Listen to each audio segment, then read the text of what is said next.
Pumutok ang water pipeline ng Maynilad sa Tondo, Maynila na nakaapekto rin sa tubig gripo sa ilang bahagi ng Las Piñas, Parañaque, Pasay at Cavite. Naibalik ang supply pero mawawala ulit ngayong gabi. Nakatutok si Oscar Oida.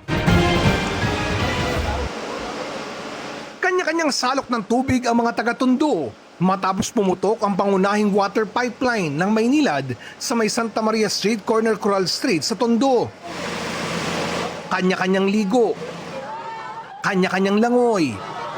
Pero ang pagbaha ng tubig, nakaapekto sa supply ng tubig di lamang sa may Tondo, kundi maging sa may Las Piñas, Parañaque, Pasay at ilang bahagi ng Cavite. Kaninang umaga, naibalik na raw ang supply ng tubig sa may Tondo, Maynila. Pero ayon sa mga tauhan ng Maynilad, pansamantala pa lamang. Sir, temporary lang po yan, sir. Babalik po kami mamayang gabi. Para po matapos na po, ma-repair na.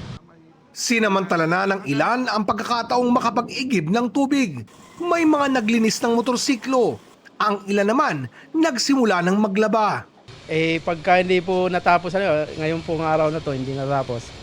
Pag kinabukasan po, tatambak uli. Pero ang ilang laundry shop, di pa rin daw makapag-operate. Na po yung tubig may malakas pa ingin ng tao. Ayun, sa lababo namin, mahina pa. Pero ngayon magtatanggap kami, baka bukas kasi, meron na yan. Sinasabi na namin sa customer bukas na. Maswerte ang ilan na may tangking naiimbakan. Ito kasi may pondo yung tangke. Pag nauubos siya, pag kaya kailangan, nakasuporta yung ganito dito sa gripo para hindi na uubos yung tubig.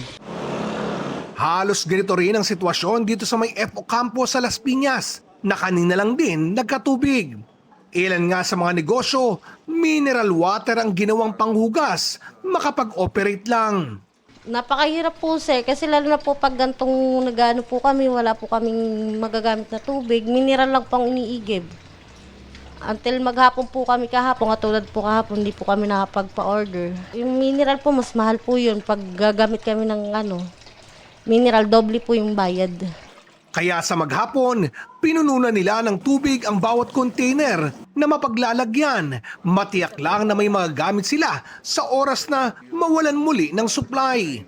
Inantay pa po namin, na-stock po yung plato namin. Buti na lang po, may isang container yun yung pinagtyaga namin. Kaya ngayon, ginawa niyo? Nag-stock na po kami, nanigurado na po kami, baka po biglang mawala na naman po Inaasahang magsisimula muli ang pagkumpuni ng mga tauhan ng Maynilad sa may Tondo mamayang alas 8 ng gabi. 24 hours yan, sir. Sana po matapos namin mas maaga, kinabukasan. Oscar Oida, nakatutok, 24 oras.